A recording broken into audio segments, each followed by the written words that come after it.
आज पूजेच्या सत्यनारायणाच्या पूजेचं जेवण आहे.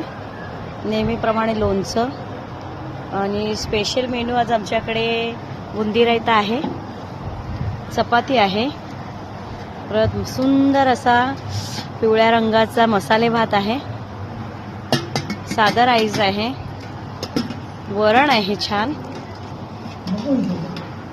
परत बटाट्याची सुकी भाजी बघा सुंदर अशी, आणि पुन्हा काय असेल बरं हे पनीर छोले आहे, सुंदर छान रंग.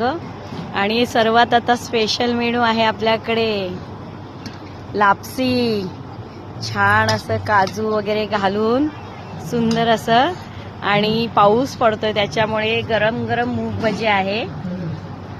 आणि आपला पूर्ण काउंटर आता वेटिंग मध्ये आहे की पटकन पाहुणे मंडळी येऊ दे आणि सुंदर आपल्या जेवणाचं चवी चवीने खाऊ दे. परत आपल्या लेडीज आहेत पाणी सर्व्हिससाठी, त्या पण तयार आहेत, वाट बघतायत. कधी एकदा पाहुणे येतात आणि आम्ही त्यांचं सर्व्हिस करायला तर सेवेसाठी उभे राहतोय म्हणून.